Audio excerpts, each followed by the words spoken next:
Hello and welcome back to Bangers and Trash after a unexpectedly long hiatus, Nathan. I want to thank you for our second trip to Joke Rehab. It's been a long time coming. I've been Oh sitting on this for shit. 2.5 months. Many shower thoughts. No, I had one shower thought literally the day after we recorded, and then we've had so many interruptions. I'm amazed that you've It's been kept it sitting going. here. It kept. We tried to schedule this so many times. It's had chance to come back constantly. The joke rehab that we're both attending this time is that Yeah. last quote unquote week we watched It's a Wonderful Life, a film literally about a guy taking over a town and making it more quintessentially American. And Yeah. at no point did we say completely Americanized, as we Oh said we would shit. do. That's a good Not point. once. Not I've been once. cured of my verbal tics apparently. We didn't even give it time to manifest as a verbal tick. We said it like one other time, but we got to stick with it. Yeah, it's weird actually, because you'd have thought that joke would have come unbidden to the mind, as is the way that my specific brain damage works. I think when we're watching good movies, it's hard to remember the jokes because you spend so much time talking about the good movies. So this episode should be full of jokes. In contrast.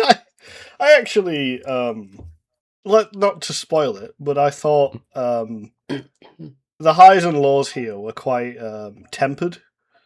Yes. Yeah. For context, for those who have not listened before, you've watched the best and worst movies of 1936, as rated on Letterboxd.com. That is Revolt of the Zombies and Modern Times. I forget who directed Revolt of the Zombies.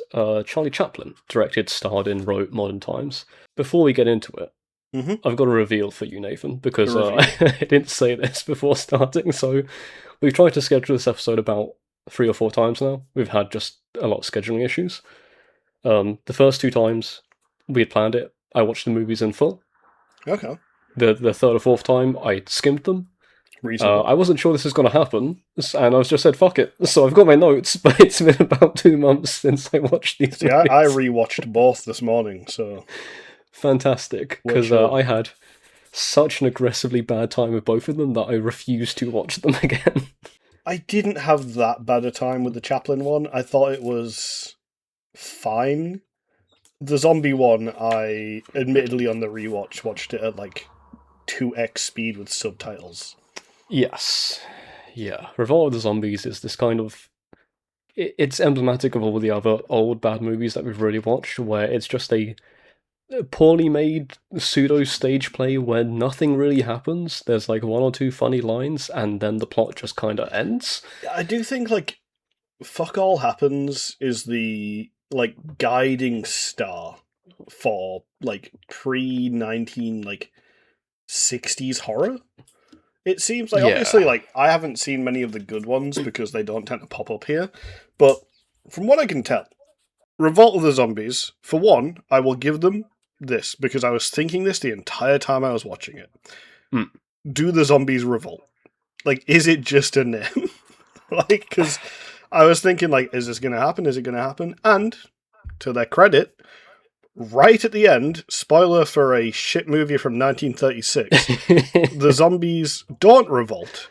They are instead given their freedom back and kill the guy. Given freedom back, yeah. It's more like an understandable recompense of the zombies. It's not really revolt of the zombies. It's labor strike of the zombies. I guess even more it's really weird because the idea is he wants to, the guy who is controlling them all. General plot synopsis. It's during the World War. It is during the World War. Luckily, there was only one. Singular, only one. That time travel joke about oh shit, you guys, World War One's just happened. One? Yeah. But yeah, so it's during the Great War, because they didn't need to rename it yet.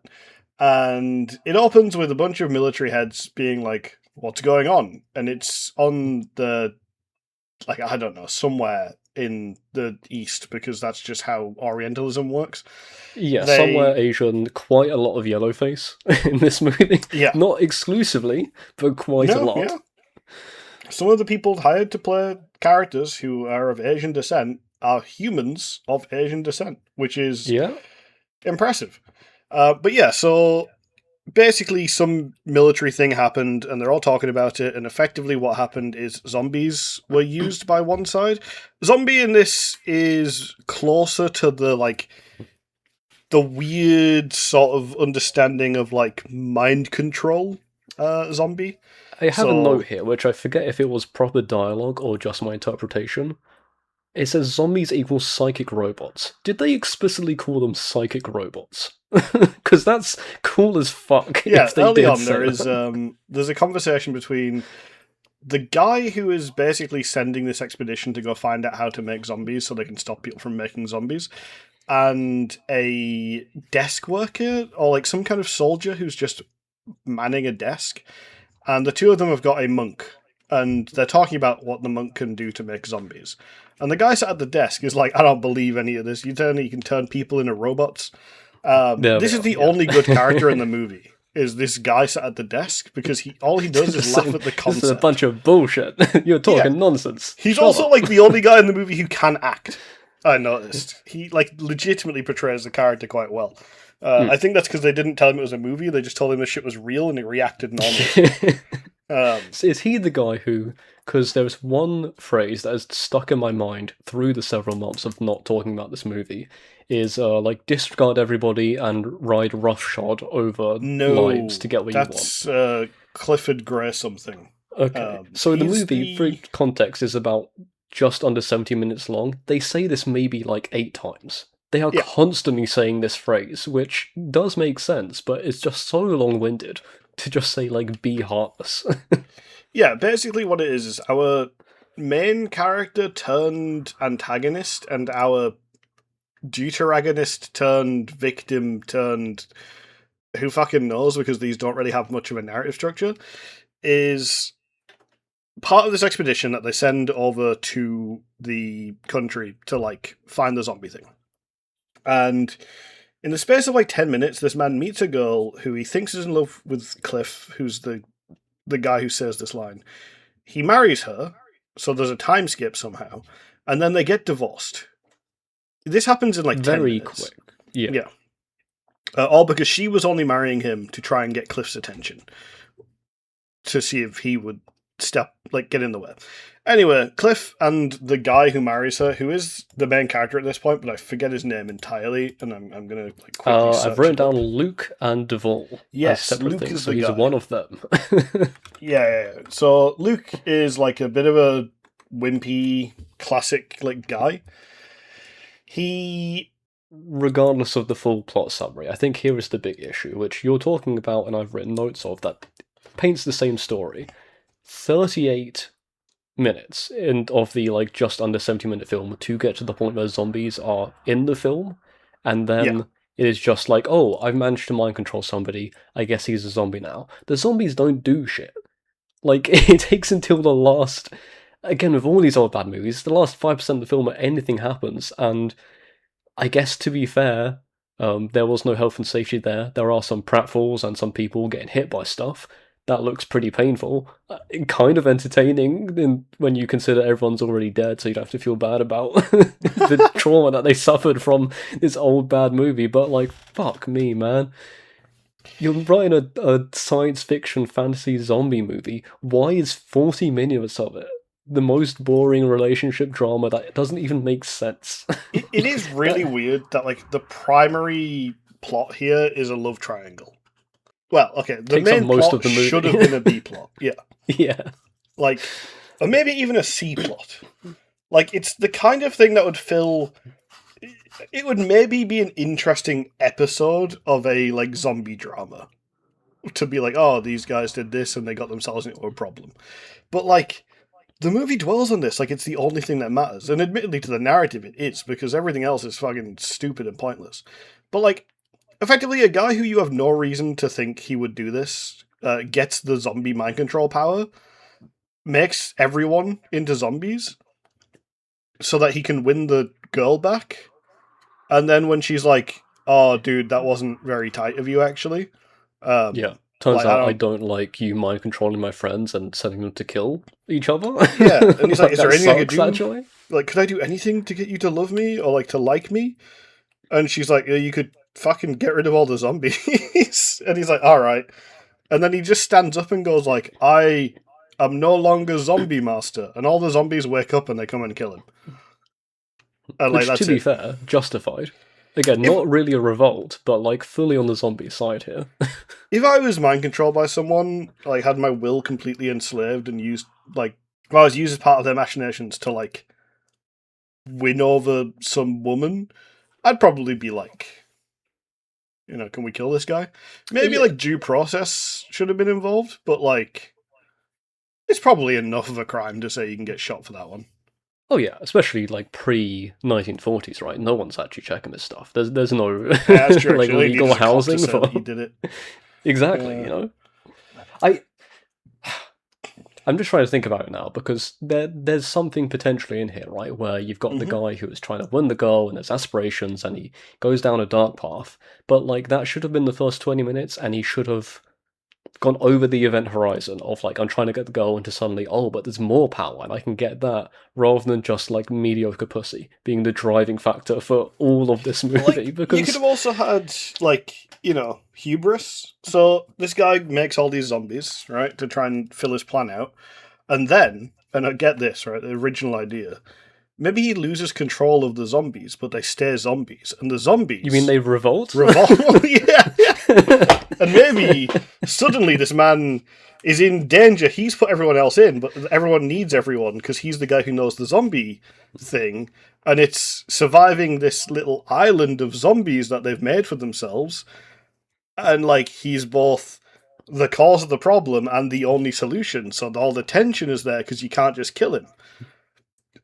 I'm not like a big shot director, but if I was doing a little bit of like script doctoring, or like a screenplay doctoring, I'd have maybe like put the inciting event early in the movie. At the start of the movie? And then, yeah. And then like drawn out the rest of the movie where the interesting shit happens, instead of ending it at the inciting event. There is a line that could have been a pivot point. That would have been very interesting. The guy who's got control of the zombies is talking to just the best Jafar cosplayer you've ever seen. He's got the The evil vizier. the eyeshadow. Yeah, this actual evil vizier from 1600s fucking Arabia just suddenly pops up in this movie for. Like, where does he even come from? He just shows up, right? I've got He's no not idea, like but a he's there military the entire guy. time. No, he is. I think he's the leader of like the French colonial troops. Right, okay. Doesn't think that's the explain idea. like the evil vizier makeup that he's wearing. Oh, that's because but he's they're from talking about- the decadent and dangerous Orient. Oh, true. But yeah, he's talking to the guy about the mind control of the zombies, and our main villain at this point says, "I have not yet been able to enlist the help of Satan." What a great, straightforward, great line. forthright. Just how blunt and like rich he is. The back and forth is so good because the guy says like, "Oh, your ability to turn up wherever you want. Maybe you don't need his aid," and the guy just laughs and pulls a dagger out.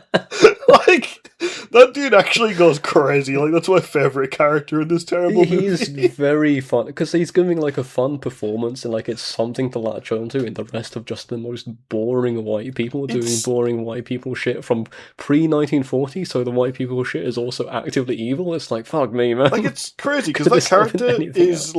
like giga racist, but Oh, at yeah. least he's like fucking with it. Like at least he's being camp about it.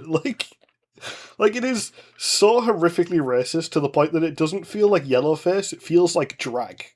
Yeah.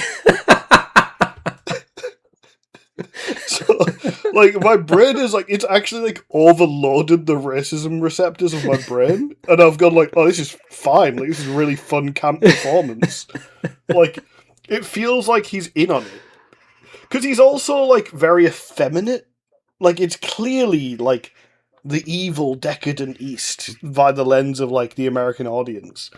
Yeah. But it's so far up there. It looks like a guy who's doing like a casino show.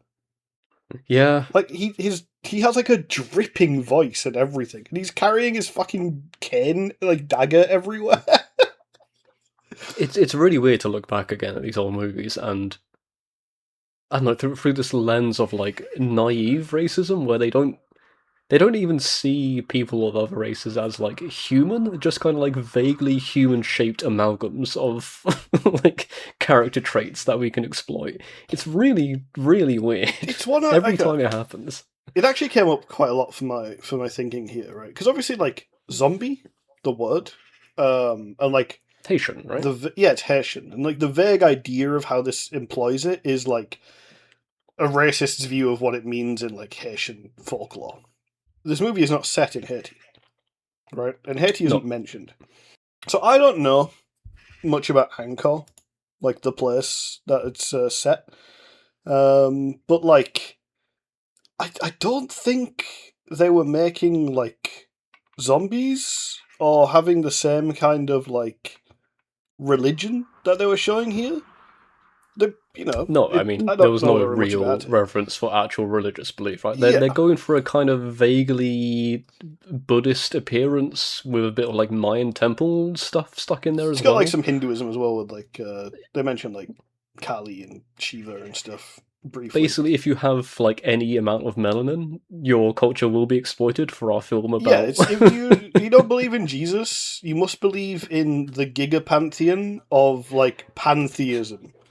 Yeah, except every Jesus. non-Judeo-Christian god is just the same thing. It's all like, kind of gets mashed into one. These characters could both like worship like Bodhisattva and like fucking I don't know, like Zeus at the same time. But so what's weird is, and this really gets me about the 30s and like older movies in general, and like you see it a little bit even in like the 60s and 70s. Let's say you're a racist and you're a director, but you're like an old-timey, you're like the old-timey racist where it's not active, it's just a very passive, like, ignorance of the world. Yeah. You got a budget, you're making a movie, and, like, for context, this movie was being made as a sequel to a very popular movie originally. So I think legal issues kind of stopped this, right? So I imagine a lot of the budget went to resolving those legal issues. But yeah, true. But, like, you would think, as a screenwriter or whatever, if they had screenwriters, you would pick up a book. Like, even if you want to be racist about it, you would at least make it accurate. Because, like, that's the part that's never, like, been understood to me. Like, why don't they care for any level of accuracy? Because that takes more work, right? Because actually understanding and verifying and... You know, we have so many resources nowadays to actually double check this stuff, but you tell it's true. It's some director from the 1930s, because like they haven't gone to that location for real, right? This is a set somewhere. Well, they actually did. They actually went to the location for real. Yeah, yeah. That was one of the things that blew my fucking mind when I was reading about it. Okay, well, surely there was like a guy who spoke English they could have asked about the thing that... Okay, my justification for this old shitty movie has suddenly fallen apart. There's no excuse. You could have just asked a local, hey, what's up? Yeah. They literally... Yeah, a camera crew... I'm just from the Wikipedia here. A camera crew was sent to Angkor, Indochina, to film the background shots. A camera crew filming background shots is not the same as the main cast and the director. But I'm not saying that they didn't have access to the place. Like, you would think if you're sending guys to go get, like, your footage, you'd at least be like, could you just triple check, like, that you're getting the accurate footage? Because I could see, back in the day, making a movie about, like, Haitian zombies and having a very similar plot to this, but at least, like, getting the folklore right. Even if you're kind of saying that, like, voodoo is this evil thing done by witch doctors or whatever. At least getting some level of accuracy, just for, like, the sake of your own artistic intent. Like, it would be like running, like, me making a movie set in the Midwest, and every time they go to a shop, it's like a Tesco. But then you gotta think, like, when you look back at some of the other, like, Maniac and fucking Sex Madness and... I don't know, all the other ones we've watched at, these are like local films about American culture dealing with American issues that also don't get it right. Yeah, okay, that's true. Like, clueless about stuff that is right on their doorstep. So the idea of looking into like a 6,000-mile difference and going like, oh, let's just make sure we're getting this the most interesting and correct rather than pumping out some dog shit thing that somehow makes somebody money. I think that's my confusion, though. I think my confusion is the willingness to pump out the dog shit, but like, Because it's the same for Maniac, right? Like, I think they should have done a bit more research as well. But I guess definitely. that wasn't a part of it, right? They were just fucking filming whatever for these bad movies. Because We still didn't have an idea of what made a good movie yet, so it was a bit of like throwing stuff at the wall, see what sticks. Maybe people will just like this thing because we've made it. I could see that. It's also that one of like, I am looking at this through the lens of like, it's always the bad movie that happens to look like this. So I wonder why that is. Shocker. Yeah, I wonder if maybe the good movies were a little bit more thoughtful in their creation. Because, yeah, I suppose, like, It Happened One Night is quite an accurate, like, retelling of those areas, and the people feel quite real. Versus they feel real. Like, I don't know if it is actually accurate, but it does feel accurate. It feels real. Like, you could do no research, you could do no regard, you could care absolutely zero for the cultures you're depicting, but if you get the feel right, you know, you put all the problematic shit aside, it's like, hey, that's still an entertaining movie that you'd like. But they don't. they waste your time with the least interesting people talking about shit that doesn't matter. Yeah. And the only interesting thing is the kind of fruity gay guy who's like, have you spoken to Satan recently? No, you should. As much as he was my favourite character, it did piss me off that he wasn't the villain. Oh yeah, he looked like he was going to be like a last-minute villain turn, take the horn that they're using to control the zombies and just start controlling them. But he just walks out. He's like, have you considered Satan? No? Oh, bye then. Doesn't show up again. No, like, but he gets killed. Why is he here? He gets killed. Yeah, he summons a zombie to kill him. It chokes him out. And you're like, wait, hang on. He does. Yeah. Why didn't he take the powder for himself and then become the main villain? Because he's like, maybe I guess they were trying to play with a bit of genre savvy there. Make the joke like we're really setting this guy up to be the villain and then just unceremoniously kill him in like 3 seconds. But like... Is it genre savvy or is it American exceptionalism where even our villains have to overpower the uneducated even the villain Orientals? needs to be white. Yeah. Yeah, I could see that being a thing. It's also just weird the way he becomes a villain. I swear to God, this like Luke guy, I didn't realize he was the villain until like halfway through the end scene where I'm like, oh shit, that's that guy. Just sloppily falls into becoming the villain after like no real reason, right? Discovers the zombie like formula and then goes like, I will make zombies and get what I want. I will, to quote my friend, run roughshod over everyone and get what I want. And it's just like... Such a long-winded phrase to be their clincher, you know? You put that on the poster, right? Roughshod over everyone. It's like, no one says that. Even back then, this is not a thing people say. I've never heard this phrase. No, they were pretty long-winded back then. I guess, yeah.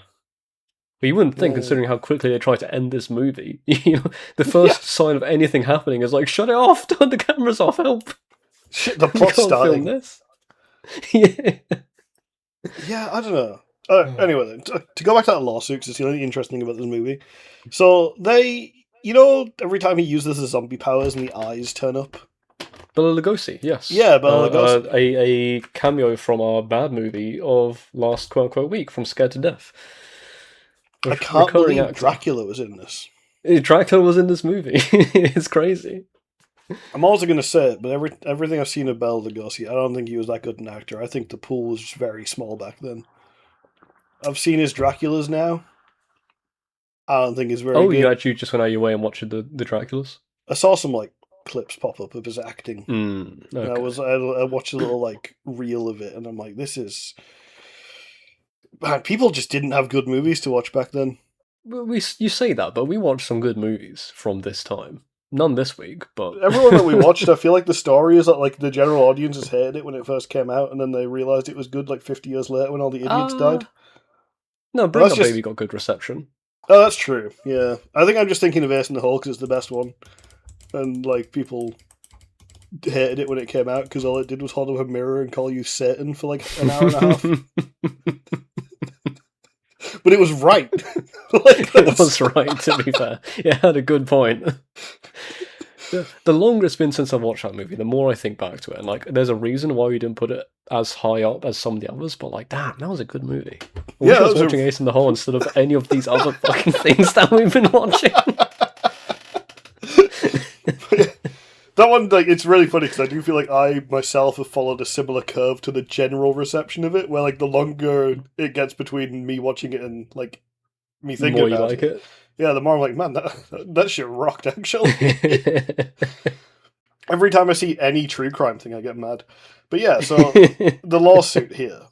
Do you know what it hinged on? Like, it's crazy to me that it could hinge on what it hinged on. I did 2 months ago, but it's since faded. So the movie it's attempted to be a sequel to before they decided not to do it because I think Bela Lugosi was like, "Nah, I'm not very interested." Was White Zombie, right? Yes. The also I've not seen White Zombie, but the name is giving me like bad vibes Yeah. based on like this. I looked up the plot summary. I don't think it was as racist as it sounded, but it is a little sketchy. Yeah. So the studio that made White Zombie tried to sue because they said that they had like exclusive rights to using the word zombie in movie names. Okay. And they won. Is this why George Romero never made a movie with zombie in the title and just dead? Oh, it might be, but like, Because I know, the first was it Dawn of the Dead, the first one, the black and white one, yeah, had a bunch of legal stuff where the co-creator went off to make a like director's cut, quote unquote, that added like 40 minutes of HD unnecessary footage. That is a very bad version nice. of that movie. So I wonder if that's another like spin-off of this legal issue where, all the rights get tangled up into everything. It could be, yeah, because they did have to pay damages, and they were not allowed to like say that this movie was a sequel to White Zombie. It was only from the Wikipedia page. I kind of spotted it when I was looking through because I Yeah. didn't do that much research over this movie. But yeah, it was really interesting the idea that like the law at the time was that you could claim copyright, claim like restrictive use of a word like that, like not just oh, you can't call your shit a sequel to White Zombie. They were like, you can't use the word zombie. So how did it get released? So Yeah, I was a about to say, judge basically said, you can't stop them from screening this while we're still doing the case because that's right, like okay. they will lose so much money that like win or lose you'll have won. And in the end, I don't think the actual decision was that they couldn't use zombie. It was just that like, yeah, you've definitely ripped them off a bit, and you can't be associated, so pay them some damages. Why not just call the movie a different thing? If you can still use zombie in the title, again, the zombies are not the primary focus here. You can Could have call been it called psychic robots. anything else. I feel like maybe there still would have been an expectation for robots, because There's an Modern Times has a expectation bit for of that, revolts but and like, zombies here, and they didn't give a shit about that.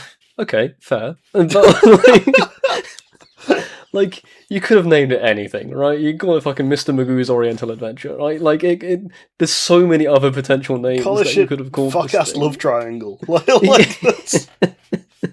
Hey, honey, do you want to check out that new film, Boring People?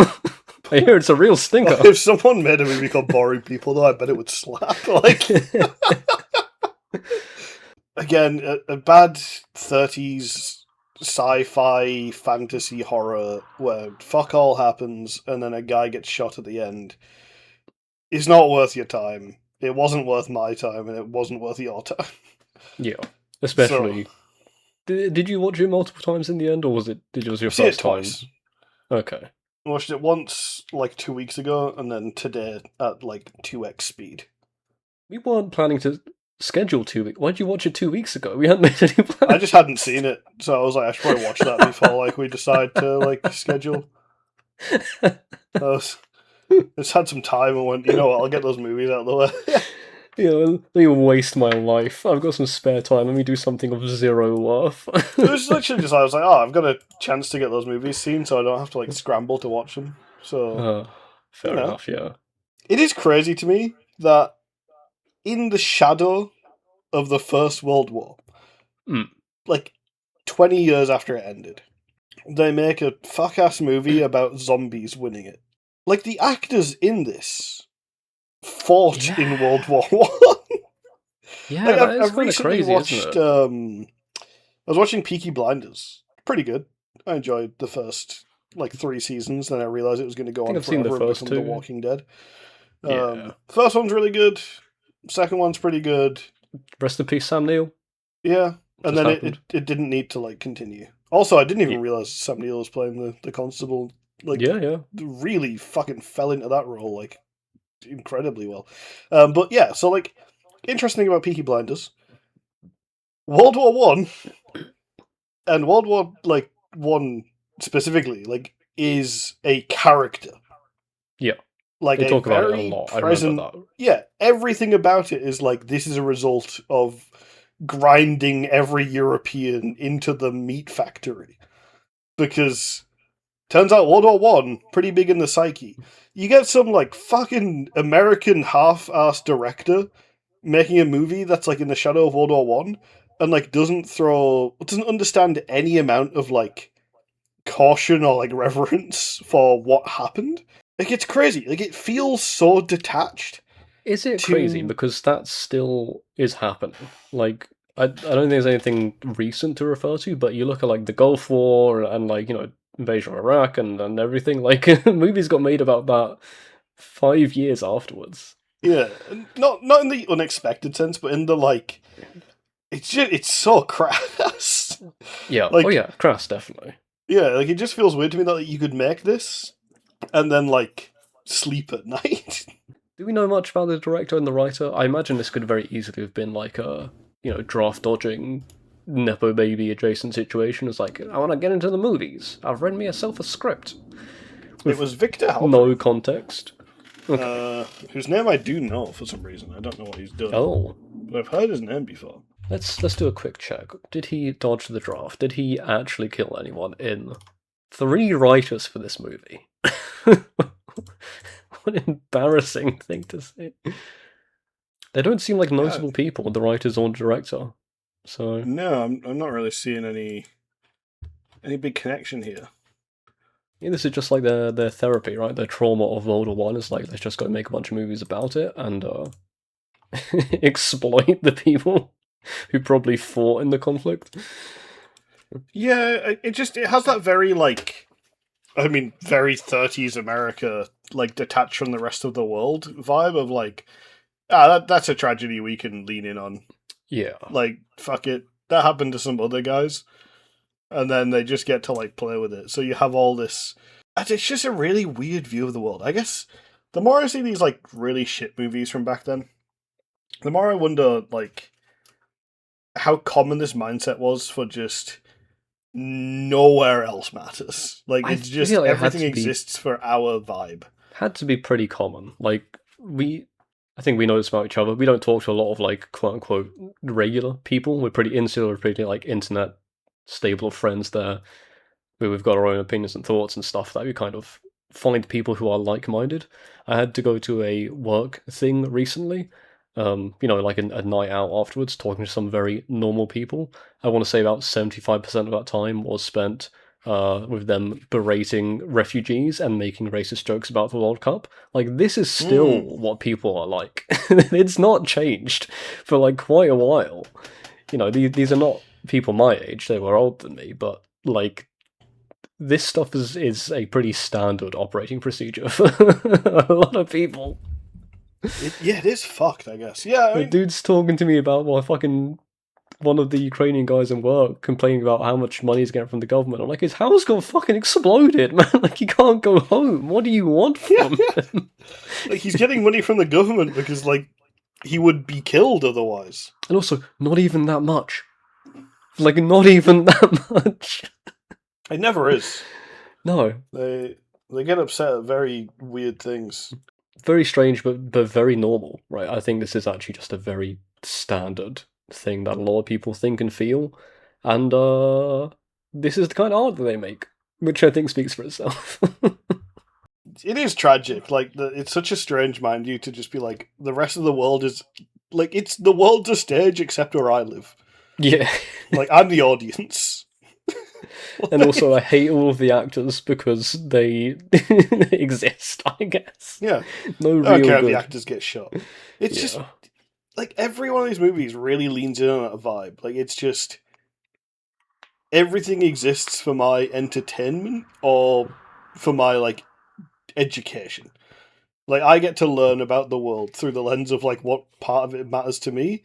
So like this movie isn't oh, people over in these countries are doing zombie stuff. It's just like people not here are doing zombie stuff, and look how Yeah. scary it is. Don't we got to stop them? I have to imagine like the only reason they went to where they went is because there was some like legal loophole or some low cost thing that allowed them to go there. There wasn't a genuine interest in the place, and there was no actual consideration of, would it make any sense for it to be happening here? It's like, no, we could just fly a plane there for reason X, Y, Z, and that's how we got here. It was almost certainly just because it was like cheap to get there. Yeah. Ah, well. Revolt of the Zombies, bad movie. We've watched it multiple times to account for the fact that none of you guys will watch it, so continue not watching it. Yeah, actively avoid watching it. Yeah. Which brings us to Modern Times, directed by one Charlie I Love Teenage Girls Chaplin. We'll get into it. Okay. I don't like that. So I'll spoil this up ahead. I was looking for the reviews to compare for Who Said That. Couldn't find any that were like appropriate or workable just because of the vast gulf in what people discuss about these movies. So instead, I just did research on why I should dislike Charlie Chaplin because I also really hate this movie, and I found some pretty justifiable reasons. Interested, because to me this movie was like mid, but not mid in the like bad sense. Mid in the just like who this. I don't understand why people think this movie is so good. Yeah. Why did you hate it? So you know the phrase of like the only thing worse than a bad movie is a boring movie? Ah, yeah. You can extend that phrase into the only thing worse than a boring movie is a smug movie. This movie is so incredibly smug that you're going to find everything about it so funny. It needs to repeat every gag that it's got about 15 different times and just does not ever fucking stop, and has the female lead, Paulette Goddard, one of Chaplin's wives, one who wasn't a teenager, funnily enough, Crazy. is presented through the lens of like, she's so pretty and she's so innocent and she's such a working class, hero figure. And she loves Charlie Chaplin, so you probably should as well. And I'm like, I fucking hate this shit, man. From the very start, like he's working on the factory, he's doing his little twisting things with the wrenches, and just the gags that come from that, where he gets like stuck doing the same repetition, and he kind of just starts bumping into people. And then there's the fucking robot that feeds him the food, and the moment you see that goddamn robot with all the food on the plate, and like, yeah, it's gonna eat wrong. Like that's the joke. I get it. It's like 7 minutes of just Chaplin eating food wrong. I'm like, Jesus Christ, man. None of this stuff is funny. This does get to my main, I guess, problem with the movie. Every scene, I was like, how is this a movie? Yeah, it's barely a movie. It's just stuff happening. Yeah, like, it really is just a bunch of skits that, like, the movie thinks are far more connected than, I guess, like, there is a narrative through line, which is man does thing, go jail, come home. That happens like 5 times. I don't know. I think I've been spoiled by Buster Keaton. This is my issue as well. Like, Buster Keaton, similar kind of slapstick, silent movie, performance art thing, but he's doing bonkers crazy shit. Chaplin is doing like a pratfall and then some, human-shaped stop motion. So unimpressive. So just like nothing. Yeah, it doesn't feel quite as like acrobatically interesting or like as slapsticky like interesting. It's also like, yeah, I think you're right about every joke being done like 5,000 times before they move on to the next joke. And also the setup is like so obviously there that like the moment you see the prop that's going to be used for the gag, you're like, that's the gag. And then they do it and you're like, cool. And then they do it and they do it and they do it and they do it. I'm like, I got it. Like before you even did it, I got what you were gonna do, man. I saw the thing and laughed because I kind of knew where the joke was, and then like when the joke happened, I'd already laughed at it. You see the roller skates. Oh, they're on the second floor. It'll probably be anxious. Oh, you see the gun and the barrels of wine. I guess they'll shoot that. You see him moving with the wrenches, and the guy next to him is bothered. Oh, right, okay, yeah. Oh, they're eating food, and there's a fucking bag of powder. It's not cocaine, but it's definitely cocaine. And oh, look at that. There's a salt shaker right next to it. I don't know what's gonna happen. It's like, I had the same issue with The Great Dictator, but I kind of reined it in because it's a very, progressive movie that is anti-Nazi. At least that movie is saying some interesting shit. But like, I don't think it actually was. Nazis are bad is not an interesting thing to say. I get at the time it was more fucking divisive because there was a world war going on. But It's like, pretty divisive now. okay, no, it shouldn't be.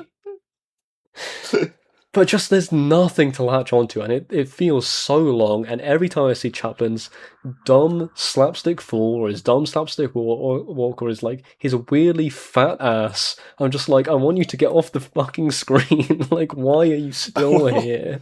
Every time he's just walking around, my brain, all I can hear is like Orson Welles in my mind telling me I hate this man.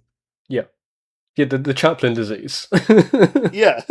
Like, it's like, why is he walking like that? Like, why is he running like that? Like, I get the idea that he's got to move goofy because that's just how it works. But, like, it's just...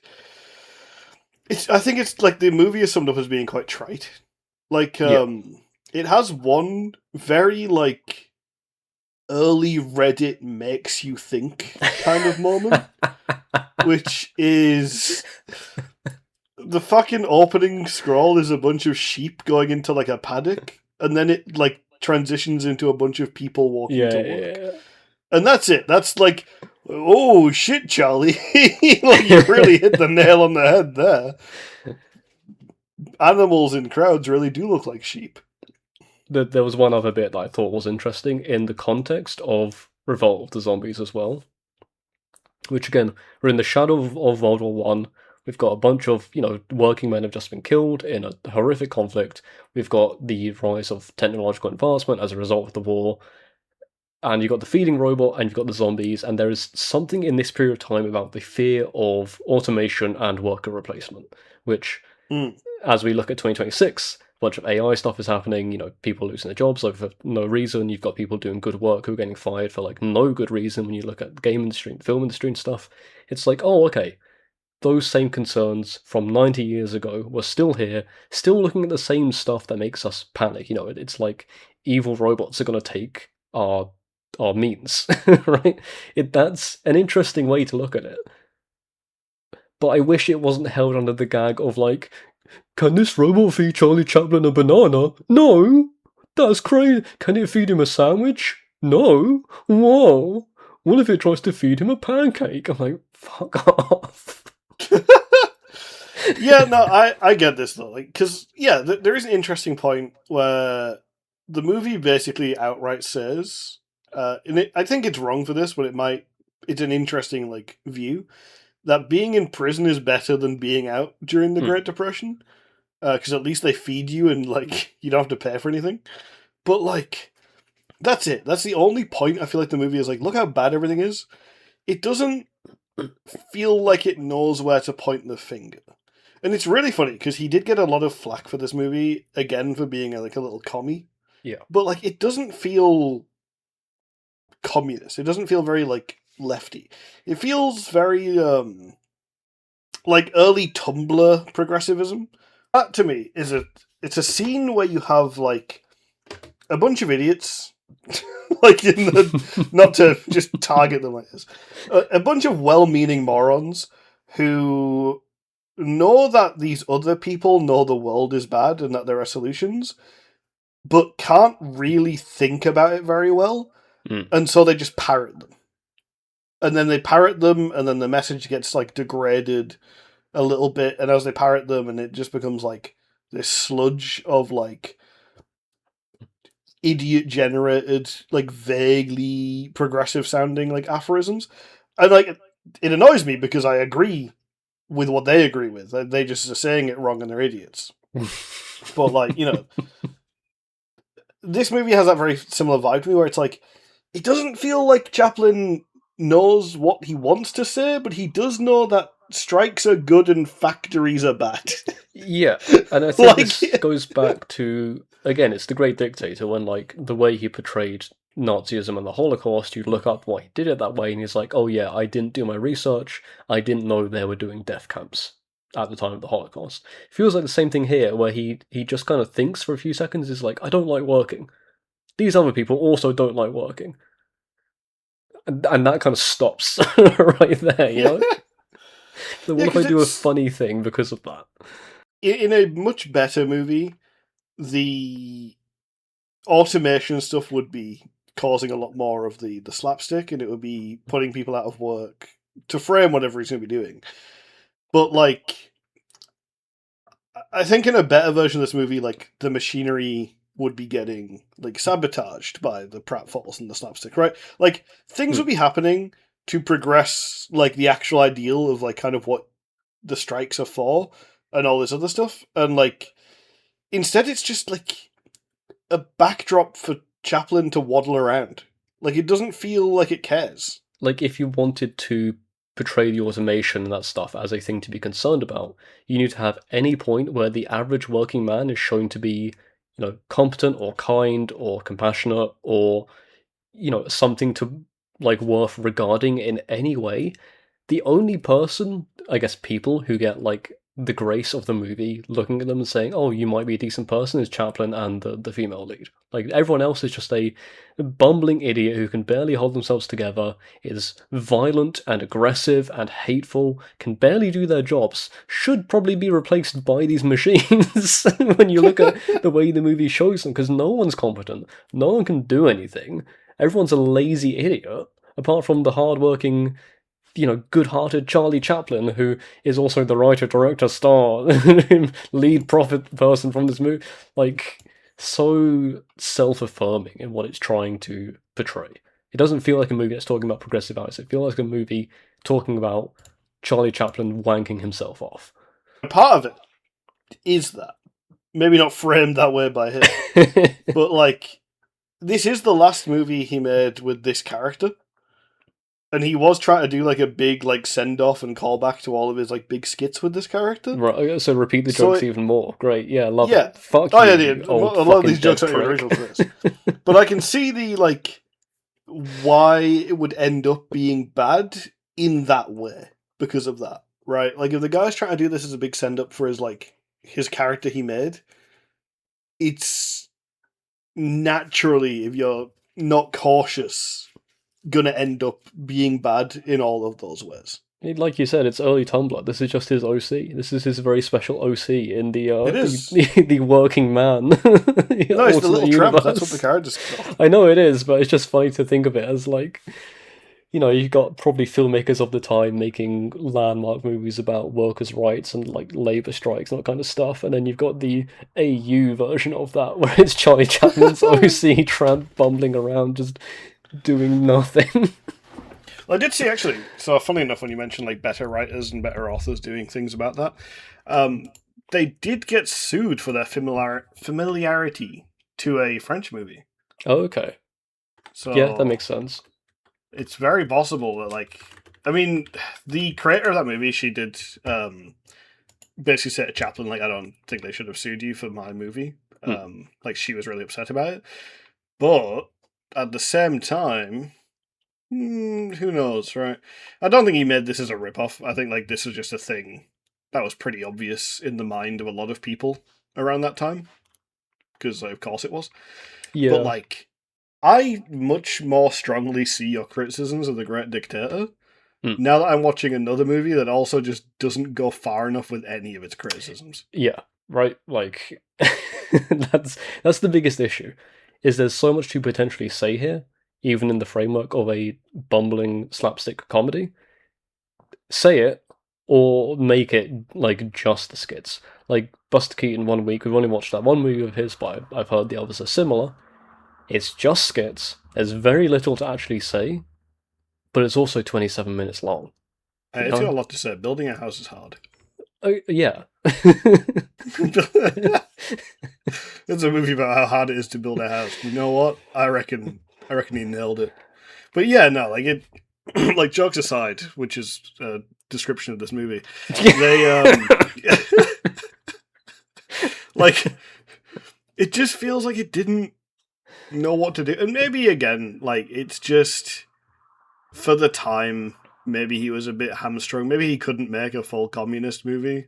Maybe he wouldn't have wanted to anyway, but like I don't think he was a full communist. I think he was just an idiot who didn't like working. maybe I feel like he seems to want to say something. I just think he isn't able to articulate it. Ironic because the movie is silent, I guess. But like yeah, it just doesn't feel like it goes very far with any of the things it's trying to talk about, and it kind of drops the idea pretty quick about like work, because the big heroic thing in this is that some like petty bourgeois cafe owner gives him and his wife a job. Maybe my least favorite scene, Yeah, because the way the movie ends is he's doing some work. He's just like table waiting, right? Like he's doing miscellanea in a restaurant, and a bunch of clients come in, and he has to do a performance where he's dancing and singing, but he can't remember the words or some reason for why he ends up performing the way he does. He ends up going out to the stage and singing. It's like a made up language that's combining like, French and Italian and English and German, a bunch of different stuff. But the look that he's constantly giving the camera, and like, how I said at the end of The Great Dictator, like, I don't think the barber would say that speech. It felt out of yeah, character, yeah. right? This is the same thing where the tramp is this incompetent, ineffectual, supposed to be charming, loving character who suddenly is very good at dancing, has pitch perfect tone, and is smugly like mugging to the camera about how much everyone loves him. It's like, no, no, he's not. He's a dumbass who can't do any of this stuff. Like, it's not funny to see you do super, super well because the characters have been established as like a working schlub for this Yeah, entire movie who just gets lucky. Like, this isn't luck, this is competent performance.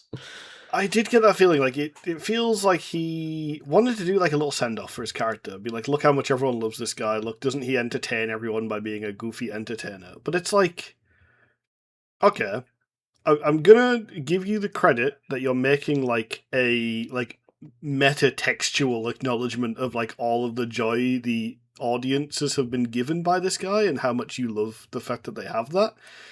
But do it in character. Like, do Yeah. it as the character. Like, do some goofy slapstick stuff that saves the day.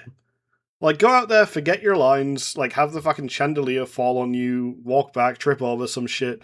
Like, no one gets hurt, and you just slapstick your way through like an idiot, and everyone thinks that's the act, and they clap. And then you find, the ending is him sat, like, two legs hanging out of a fountain, getting, like, peed on by the little angel statue, and everyone Yeah, goes, that yeah, was the best shit I've ever seen, yeah. right? Like, do it as the character. Do like the ultimate slapstick.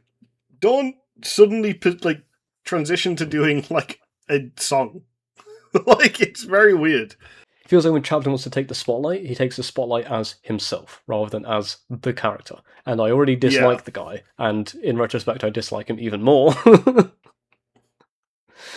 So it's just really annoying to see, he's obviously the writer, director, producer, so everything gets looked at through his lens. So when the camera, literally the machine, and like metaphorically the way we watch the movie, is framing him as this, charming, quirky hero who everyone adores and has the hot lady friend who sticks with him through thick and thin, and he's making his own way in the world, and he's getting all this accolades from it. I'm like, just shut the fuck up, man.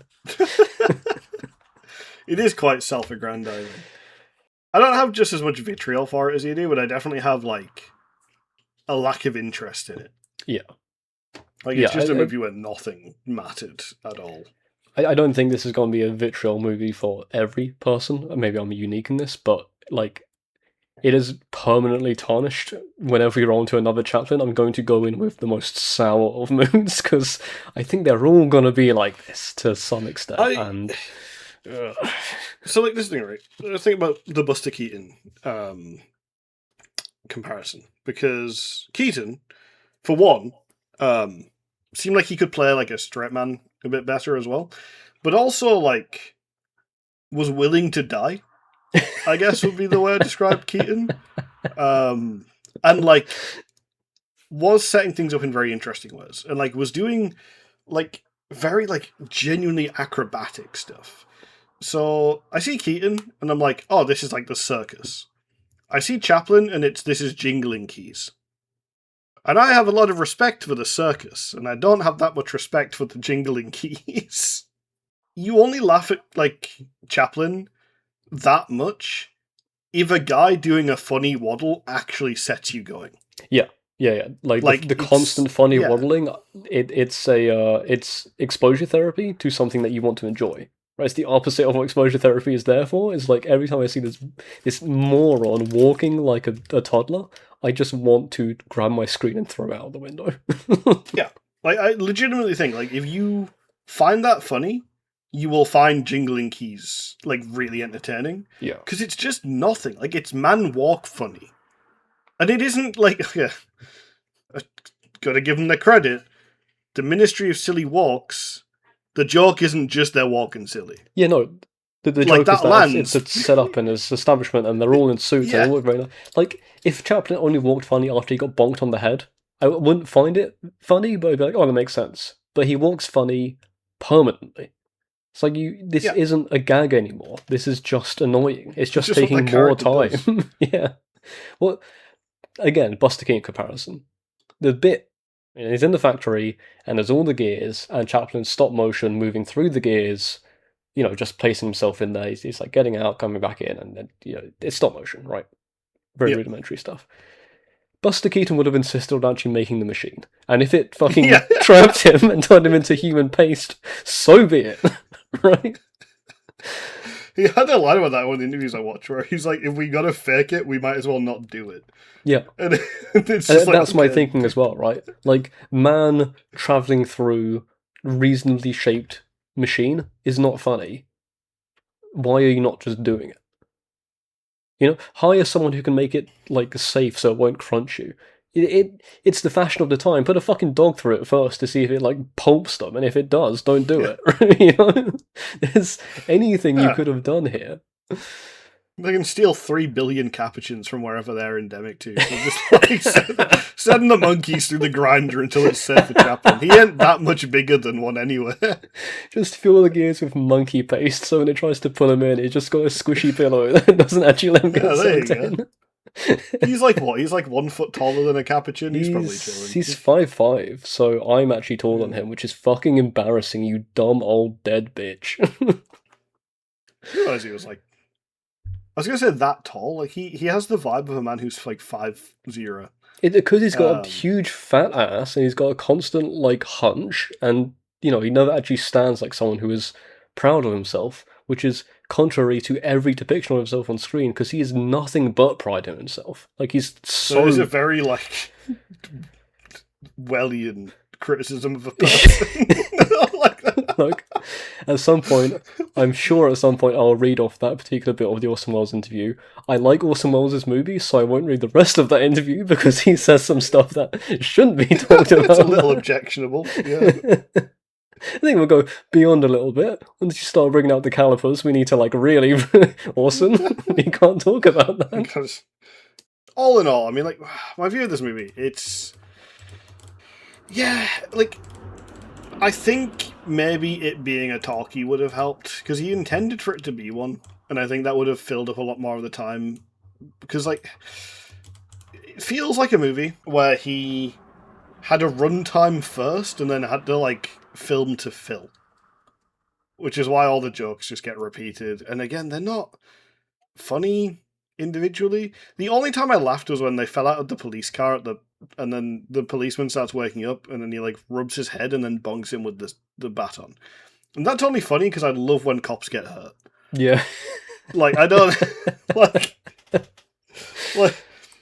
Germa in Car Crushes, right? Like, if you show me a cop getting bonked on the head with his own nightstick, like, I'm gonna laugh. That's just a funny joke, no matter who does it. I'm trying to think if I even had one yeah. laugh. Again, it's been a while, so... But my first note is, 6 minutes in, mechanical salesman, I think I'm gonna fucking hate this. And maybe that, like, flavored me for the rest of the movie, but there was no joy to be found here. So, okay. On the actual, like, filmmaking part of it, I actually really liked the mechanical salesman conceptually. Not the bit I glazed over, but, like, the framing and the use here. Kind of a Dalek-y looking thing with a plate on his head, right? No. So the mechanical salesman was not the food thing. Oh, okay. Like, it was the food thing, but the mechanical salesman was just a turntable. Like, they put a turntable on his desk, open it, and then press play. And then it says, I'm the mechanical salesman. And it goes through the spiel here. And it's really funny to frame it that way, because you can't have a back and forth dialogue, But obviously, in a situation where a man is selling you something, everyone would wonder why the guy isn't asking questions. So they just set it up so that the salesman is a recording, so nobody has any reason to talk while he's talking. You can add it in post because you don't have to lip sync it and you don't have to use interstitials. And you can still set up what this machine is because it's too complex to figure out what it is for the average 1930s American rube to like get. So you can have someone tell you what this machine does so you can understand the joke that's coming without having to have all this other baggage for a silent movie. That would be really awkward. And I'm assuming that's why it happened. And if it was, that's quite a clever solution. I don't remember well enough. I will give you this one praise of the movie. Anything else I will not accept. No more praise allowed. Seemed like a genuinely creative solution to a problem that they would have had otherwise. Okay, we'll give him something. Turns out this movie is rated 4.7 stars in Letterboxd for a reason. We'll give him that. That's it, that's the reason.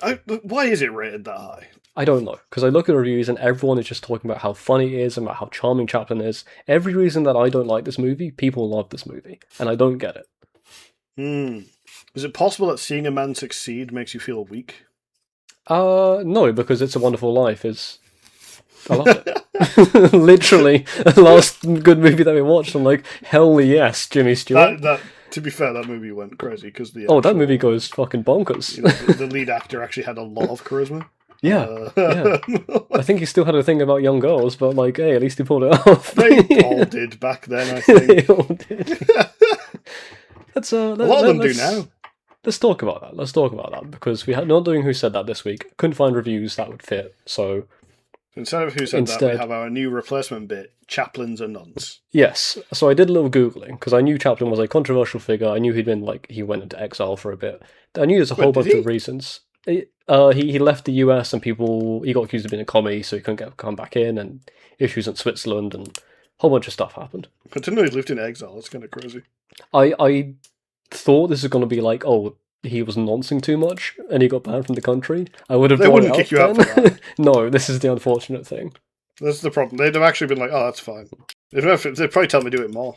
Yeah.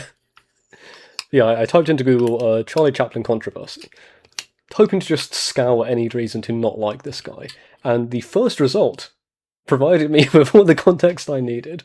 Written by one Lauren Euler for Vice. This is an article written a few years ago. The title is called Charlie Chaplin was a sadistic tyrant who fucked teenage girls. It's essentially just like a summary of the various misgivings of Chaplin. I will summarize that summary. 4 wives over the course of his life, aged 16, 15, 20, and 18. The 16-year-old he married because he thought she was pregnant. I believe the timeline works that she would have been pregnant at 15 rather than 16, so he definitely ploughed that 15-year-old.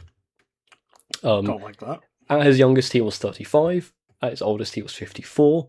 All of his teenage wives accused him of being very mentally abusive by berating them, calling them not intelligent, and repeatedly cheating on them to the extent where he had to pay nearly $1 million in general divorce proceedings, which not a huge amount for this time. 1920s to 50s, pretty bad.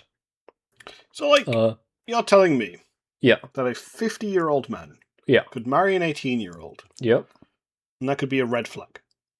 Just a little bit, yeah. Are you saying, is this age difference discourse? It is. Here's a line that summarizes the age difference discourse, right? Directly quoted from the article. In 1920, the same year he and Harris went through a bitter divorce, Chaplin met the 12-year-old who would become his next wife. What a fucking aggressive line. Very well framed. Yes. Yeah. So, the insane question. Yeah. 1930s. I don't know when this was happening, right? When, and I need to be really careful the way I frame this question because I do not want it to be taken out of context. When did the general male, patriarchal, population of America stop thinking it was okay to fuck 15-year-olds? Well, Probably like 2078. Yeah, I was gonna say, right. So like this is why I'm really careful to be like, I don't want to slip up and say that like anything without No one sort agrees of, with it nowadays. It's like, no, a lot of yeah, people I don't still. want to sound like I'm presenting it as like a general information. I want to make sure people know that I'm talking about in the heads of Yeah. these nonces. Like, because I think in like the 30s, marrying a 15-year-old would have been seen as like normalish.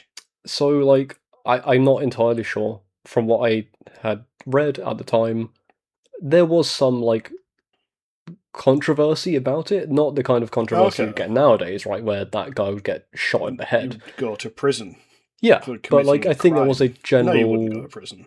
Well, Yeah, that's the problem. something might You happen. should. Society at large would say it's bad. Yeah. I think it was like a generalized vibe of like, this is a bit weird.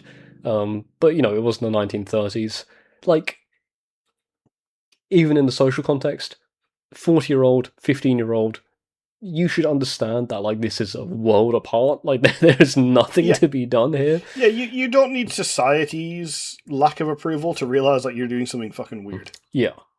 And here's another quick one from this article.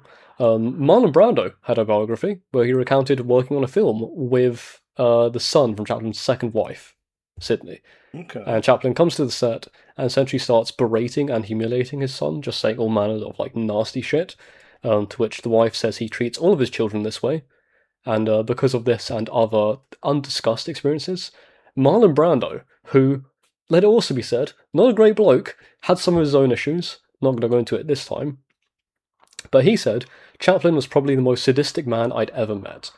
When Marlon Brando is saying that about you, like, I think, from my understanding, a man who didn't have a great view on like sadism, considering he probably like did some of it.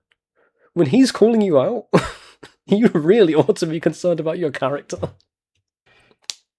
It's such a weird one because like, he feels so like harmless visually. Because I mean, he plays like a goofy guy. He's a little guy. He always prances around. Like, obviously, it's an act, like by definition, given his job of actor. But like, it's such a weird thing because it seems from his movies, and again, I guess this is like that criticism about like he's saying the things he's hearing people say rather than believing anything he's saying. Like, it feels like he should just know better. It seems like he should exist in the circles where he would know better. I want to position you with like a cultural comparison that we can do in, you know, millennials in 2026 talking about this to kind of, I think, understand roughly the sort of person who we would transport onto Chaplin for a modern day audience, right? Okay. I want to bring you back to you're 13, 14, you're in school, you've got your group of friends, you know, stuff is happening, you've got like a fairly wide variety because you just bunched in with everyone in class and talking to whoever, and you know, you've got like your group of chums that you're with. And then there's one kid who's not really friends with anyone, but is kind of hanging around, right? And you're talking a bunch, and you're like in a 95% male group, but there's a girl or two around as well, right? And she has to go, something's happening, she has to go see her mum, go home from school, whatever it is. She does the circle, she gives everyone a hug, you know, she's friendly, she's nice, you're a bit shy about it, but it's like, I'll give her the hug, it's fine. And then she goes to leave, and this one guy says, "Where's my hug?" Oh no. That's Chaplin. Right? Oh. That's Chaplin. It's crazy how like that's just a real like God, I know that guy. And then you give him a lot of money, and everyone says you're so funny, you're so smart, you're so capable, you're so great. And also, he gets to fuck teenagers without any legal repercussions. Yeah, I never mind. I immediately understand it. Right? Like, yeah. Anecdote from my own childhood. That guy specifically, the guy who does that, I once set on fire briefly.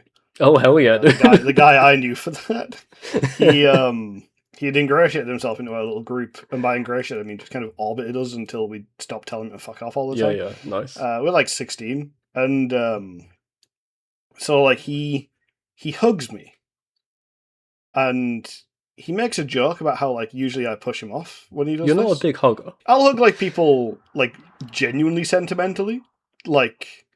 You know, if I see like a friend or something and I haven't seen them for years. Like when I went to my little meetup up north the other week, I hugged people there because I hadn't seen them for like a decade. Because that's just like what you do.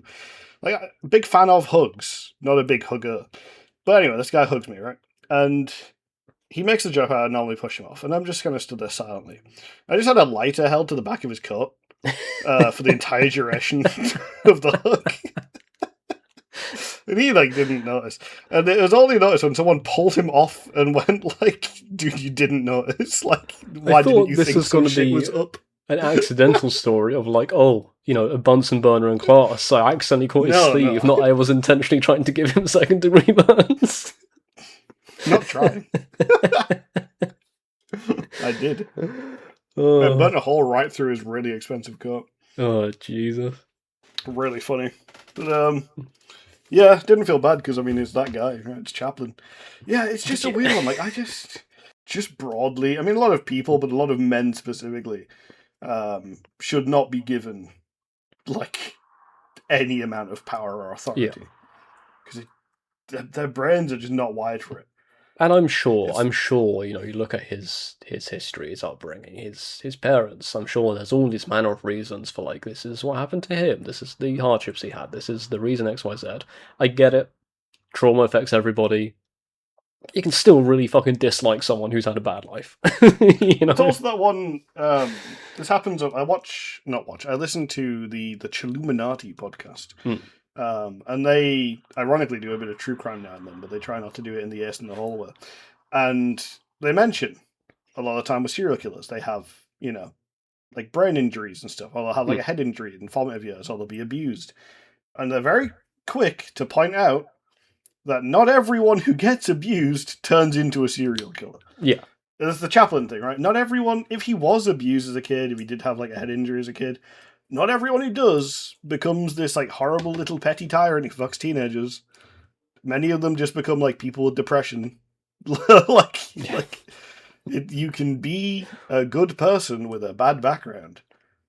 Having a bad background doesn't make you a good person.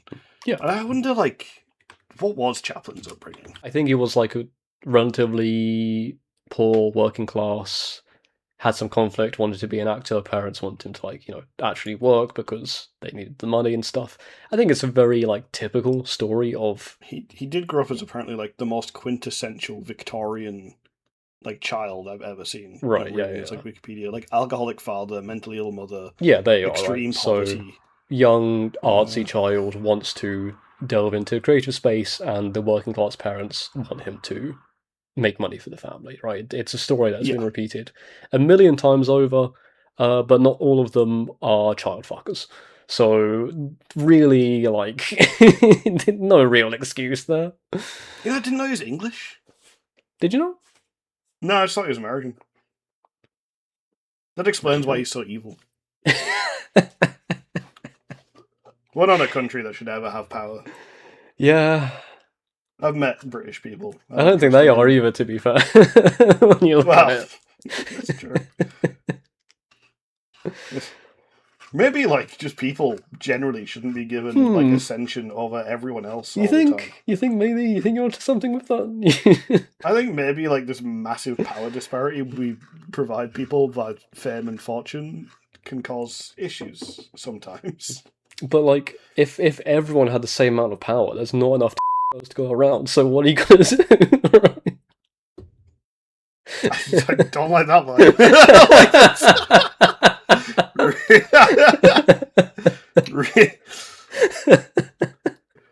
You know, normally the jokes don't make me uncomfortable, but you found the one. Oh, I gotta think how I cut that one. I've gotta consider that in the editing bay.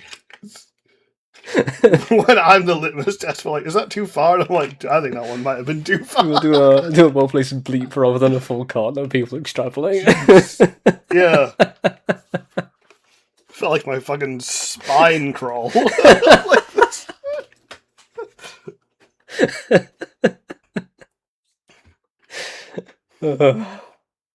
Well, it's time to rate these movies on a tier list. For those who are listening only with audio, we have bangers, gold star, it's good, it's fine, too interesting to call bad, consolation prize, and trash.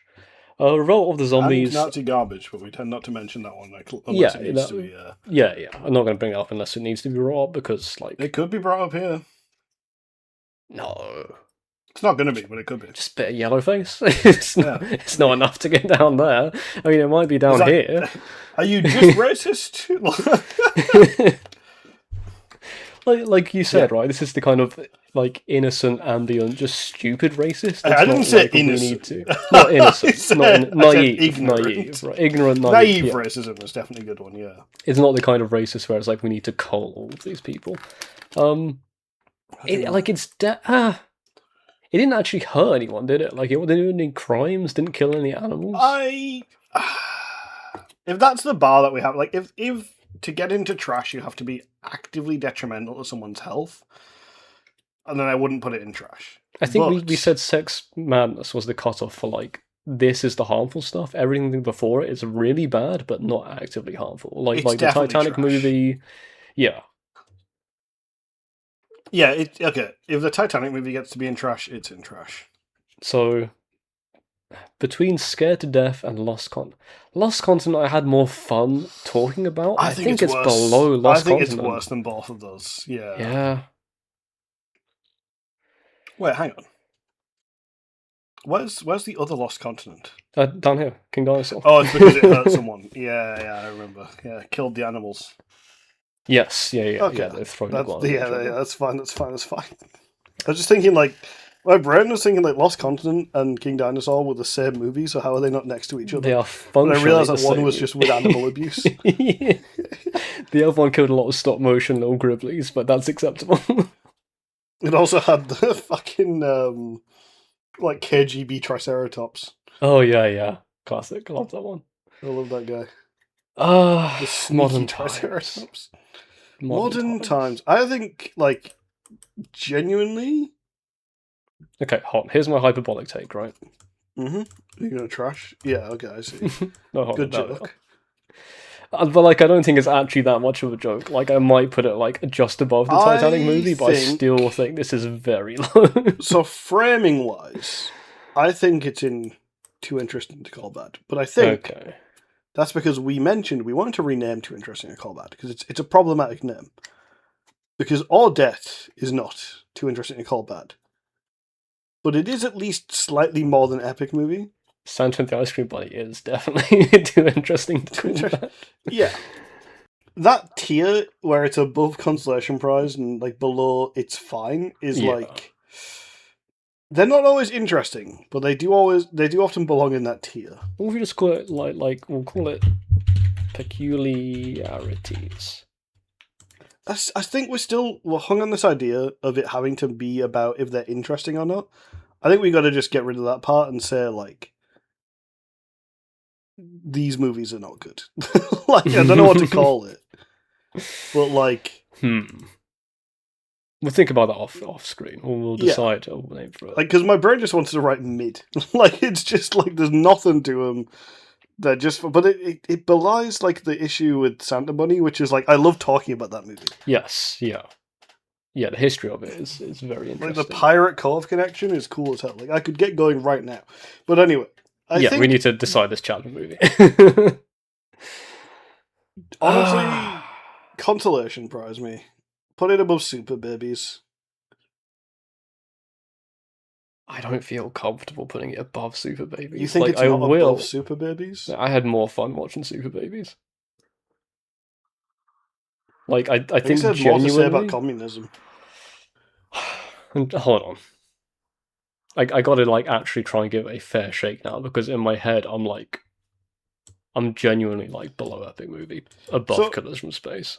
I think my issue was, fucking nothing happened, right? Like, it just wasn't an interesting movie. I guess maybe I put it below Epic Movie? At least Epic Movie had, like, some shit happening, which I hate to say. But, like, it did. Like, it wasn't its own You laughed stuff. more at Epic Movie than you did at this. Genuine, like, one smirk and one laugh. It was an outtake. But I had more laughs than the Charlie Chaplin comedy. which does feel like an indictment of myself, but the more I learn about the guy, the more I'm thinking society was just wrong in general. Yeah, I'm genuinely happy with it being there. Alright, there we go. We're getting closer and closer to the bad movie going above the good movie for a given week. We are at the point now where a good movie is properly below a bunch of bad movies for like the merit reasons. Because like Audette and Santa kind of a little bit fake.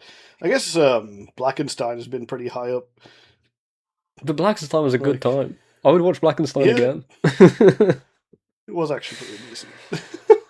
Okay, well, that's where they sit for now. Revolt of the Zombies is down in trash. Modern Times is in consolation prize. Let's see what we're watching next. Not dethroned, nobody knows. No. no surprise there. Oh, it's gonna be a modern one. It is. Oh shit, 2000 and 1990... 1998. That's almost Jurassic Park. 5 years I like off. how we can see how long it's been since we recorded, because the last popular films this week, I believe, was The Drama, starring Robert Pattinson and Zendaya, and now it's The Odyssey, also starring Robert Pattinson and Zendaya. And they did not come out. I heard they didn't include the nobody bit.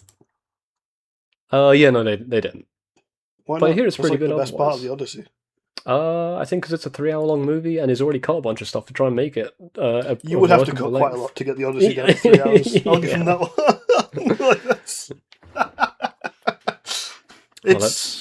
I saw someone complaining about spoilers for the Odyssey movie and it pissed me off. I'm like, I kind of get it, but I also don't get it. I'm also like, shut the fuck up, you idiot! This is a fucking 3,000-year-old poem. You can fucking but most people are not reading it, which is fair. I also haven't read it. If you don't have the interiority to know the story of the Odyssey, you deserve to be spoiled on the modern retelling of the Odyssey. It's not about whether you can be. I just don't respect you enough to not to care if you're spoiled on it. It's like people complain about Dune movie spoilers. Like, they can shut up as well. You should have read the books. Clearly, it doesn't matter that much to you if the spoilers could affect you. It is a lot of book. You only got to read the first 2. What they got to do is watch a David Lynch one, and that'll really tell you all you need to know about Dune. No, you should. I mean, I guess you should, but don't expect it to tell you what you need to know about Dune.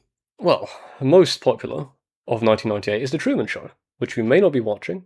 We'll see, but that's a very good movie, so I'd be up for watching that one if it stumbles into it. Let's see the lowest rated. Oh no, it's Chairman of the Board starring Carrot Top.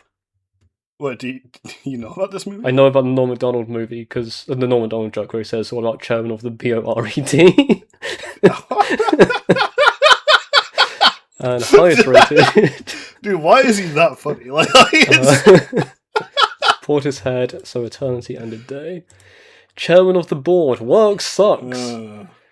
So if Edison isn't able to make his ends meet with his inventions of his lifestyle, meets a billionaire, takes a shine to him. Okay, this is like every 1990s comedy. Eternity and a Day by Theo Angelopoulos. Famous writer contracts a terminal illness, receives a letter from his wife describing a summer day 30 years ago, and leaves his seaside home to remember the past.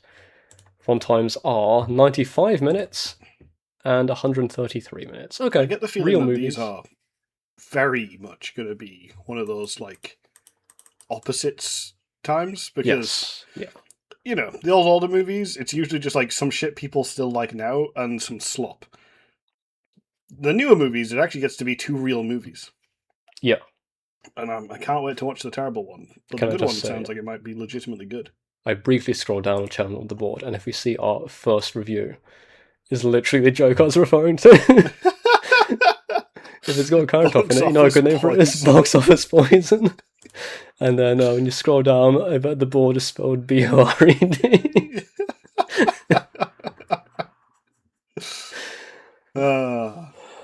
Carrot Top is really weird as a guy, because I only knew the image of him where he's shredded.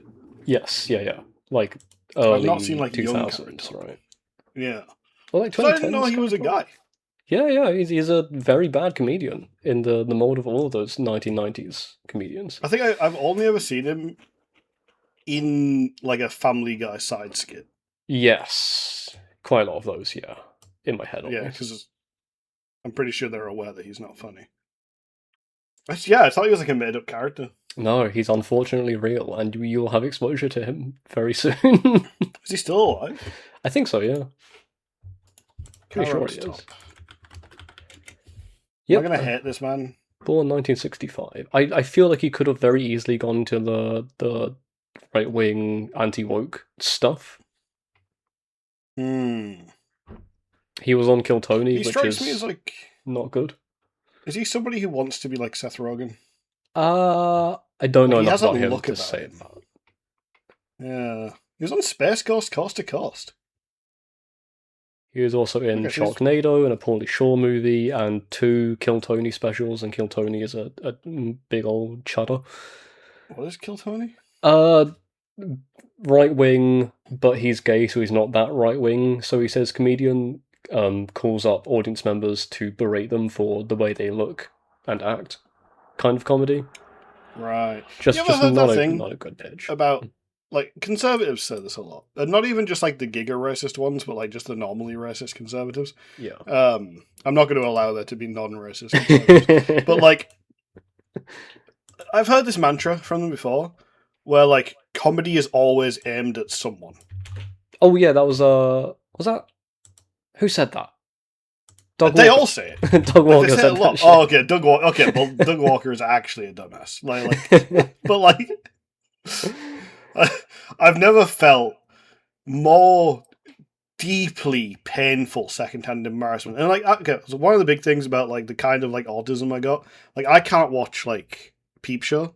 Like I feel secondhand embarrassment, it like physically like makes you uncomfortable. The fucking Dan Olsen video on Doug, I could have like turned inside out. Like it's a good video. I'm like, Jesus, because it's also like the guy saying it is like a guy that I massively respect. Yeah, and it's just, ugh. But yeah, like that idea that like comedy has to be aimed at someone. Like a lot of them, like the Kill Tony thing, that just reminded me of it. Like, why do they think this? Like, why do they have this opinion? Like, why do they? Because they find this? Suffering funny. And like maybe, sometimes like, is, sometimes it can be, but like that shouldn't exclusively be what you're fucking with, right? That's like an issue. I was someone said, and this pissed me off as well, but it's a really funny one because like it's just art in general, which I guess is like just tangential shit for the podcast at this point. But like someone mentioned, like, oh, all songs are about love somewhere, and it's like some songs are about pirates, dude. Like, not everything is about one thing. That's just not how that shit works. And like the comedy thing is the same. It just pissed me off. I'm like, no, like it's just a thing. Like you can be funny without it being aimed at someone. Like there's shit out there that's just funny. Like that's like Bring Up Baby. Do you know Leopard Existing is funny? Because it is. Okay. A lack of existing, and the only person being like the most insane cast member who's just chilling with the leopard. Like, great. I don't know. I still like. I just Bring a Baby, perfect movie. I've like never seen something and been more like Hepburn is one of the best people who's ever existed, and then I read the story of like, and it's just vindicating. Yeah, and I'm like, maybe she's the best person that's ever existed. Like fucking leopard lunges for her, and she's just like lol them out. Like that's insane. Like unhinged woman. The leopard was fearing for its life. Like it went for her out of like safety. I'm surprised in the next movie she wasn't wearing like a leopard skin dress. So she wasn't wearing someone else's face in the next movie, you know? Like, I just feel like the torn off. Cinema was not ready for her at the time. No. Like, she'd have ran fucking roughshod through them. Cinema's still not ready for her. It's a good thing she's dead, or she'd be like making fucking the kind of movies that you couldn't handle nowadays. I wonder what she like. What did she end up doing later on? I think a lot more slapstick, goofy comedies. Anyway. I'm going to call it here because this is just more stuff for me to edit. It's Chairman of the Board, and that is Eternity and a Day from 1998. Those are our next movies to catch up on. Yeah. go watch them. I'll then find out that we tell you not to watch them during the next episode. I think Eternity in a Day is a movie that I'm going to tell you to watch. When you scroll down, you see nothing but 5-star reviews. I think this is going to be pretty good. Okay. I think I've heard the name. And I heard the name as like a phrase, as like a saying. So yeah, maybe this is the origin of that saying. That would be very funny if it turns out it's just a phrase from like a 1998 Greek drama. Hey, if it's good enough. Yeah, true. Alright. Yeah, go watch them. Yeah, check them out. Thank you for listening, and hopefully no joke rehab next week. Hopefully. Goodbye. See you then.